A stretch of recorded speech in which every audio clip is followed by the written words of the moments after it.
இன்றைய ஐபிஎல் முக்கிய செய்திகள். சிஎஸ்கே சன் பிக்சர்ஸ் மோதல், ரஜினி பாடலுக்கு தடை, நீதிமன்றத்தில் நடந்தது என்ன? ஐபிஎல் திருவிழா தொடங்குவதற்கு முன்பே மைதானத்திற்கு வெளியே ஒரு அனல் பறக்கும் சட்ட போராட்டம் வெடித்துள்ளது. சென்னை சூப்பர் கிங்ஸ் அணிக்கும் சன் குழுமத்திற்கும் இடையே ஏற்பட்டுள்ள காப்புரிமை மோதல் தற்போது உச்சநீதிமன்றம் வரை சென்றுள்ளது. சூப்பர் ஸ்டார் ரஜினிகாந்தின் மாசான பிஜிஎம் மற்றும் பாடல்களை சிஎஸ்கே பயன்படுத்த சென்னை உயர்நீதிமன்றம் அதிரடி உத்தரவு பிறப்பித்துள்ளது. வரும் மார்ச் 28ஆம் தேதி ஐபிஎல் போட்டிகள் கோலாகலமாக தொடங்கவுள்ளன. முதல் போட்டியில் நடப்பு சாம்பியன் ஆர்சிபி மற்றும் சன்ரைசர்ஸ் ஹைதராபாத் அணிகள் மோதவிருக்கின்றன. இந்நிலையில் ரசிகர்களை உற்சாகப்படுத்த ஒவ்வொரு அணியும் சமூக வலைத்தளங்களில் ப்ரோமோ வீடியோக்களை வெளியிட்டு வருகின்றன. சென்னை சூப்பர் கிங்ஸ் அணி தனது கேப்டன் மற்றும் வீரர்களின் வீடியோக்களுக்கு பின்னணியில் ரஜினிகாந்தின் ஜெயிலர் மற்றும் கூலி மற்றும் ஜெயிலர் 2 ஆகிய படங்களின் பாடல்களையும் பிஜிஎம்களையும் பயன்படுத்தியது. குறிப்பாக ஹீக்கும் போன்ற பாடல்கள் சிஎஸ்கே ரசிகர்களிடையே பெரும் வரவேற்பை பெற்றன. சன் பிக்சர்ஸ் எடுத்த அதிரடி நடவடிக்கை. இந்த விவகாரத்தில் சன் பிக்சர்ஸ் ஏன் நீதிமன்றம் சென்றது? சன் பிக்சர்ஸ் நிறுவனம் தயாரித்த ஜெயிலர் மற்றும் கூலி போன்ற திரைப்படங்களின் இசை மற்றும் பாடல்களுக்கான முழுமையான காப்புரிமை சன் குழுமத்திடமே உள்ளது. சிஎஸ்கே நிர்வாகம் உரிய அனுமதி பெறாமல் இந்த பாடல்களை வணிக ரீதியான விளம்பரங்களுக்கும் சமூக வலைதள பக்கங்களுக்கும் பயன்படுத்தியதாக சன் குழுமம் குற்றம் சாட்டியுள்ளது. இது தொடர்பாக ஏற்கனவே சிஎஸ்கேவிற்கும் மின்னஞ்சல் மூலம் எச்சரிக்கை விடுக்கப்பட்டுள்ளது.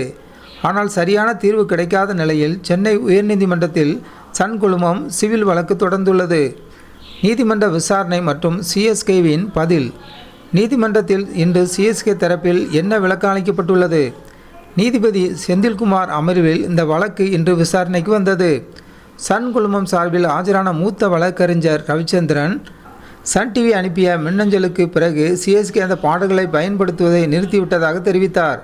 அதே சமயம் சிஎஸ்கே தரப்பில் ஆஜரான மூத்த வழக்கறிஞர் பிஎஸ் ராமன், நாங்கள் ஏற்கனவே அந்த வீடியோக்களை நீக்கிவிட்டோம், இனிவரும் காலங்களில் உரிய அனுமதி பெறாமல் ரஜினி பட பாடல்களையோ பிஜிஎம்களையோ பயன்படுத்த மாட்டோம் என்று உறுதியளித்தார்.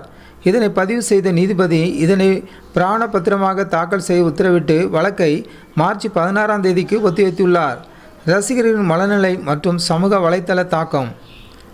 ஐபிஎல் என்றாலே கொண்டாட்டம்தான். அதிலும் தோனி மற்றும் ரஜினிகாந்தின் பின்பங்களை இணைத்து ரசிகர்கள் உருவாக்கும் வீடியோக்கள் எப்போதும் வைரலாகும்.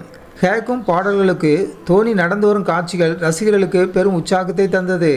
ஆனால் தற்போது ஏற்பட்டுள்ள இந்த சட்ட சிக்கலால் அதிகாரப்பூர்வ சிஎஸ்கே பக்கங்களில் இத்தகைய மாஸ் பாடல்களை இனி கேட்க முடியாது என்பது ரசிகர்களுக்கு சற்று ஏமாற்றத்தையே அளித்துள்ளது. வணிக ரீதியான போட்டிகளில் காப்புரிமை என்பது மிக முக்கியமானது.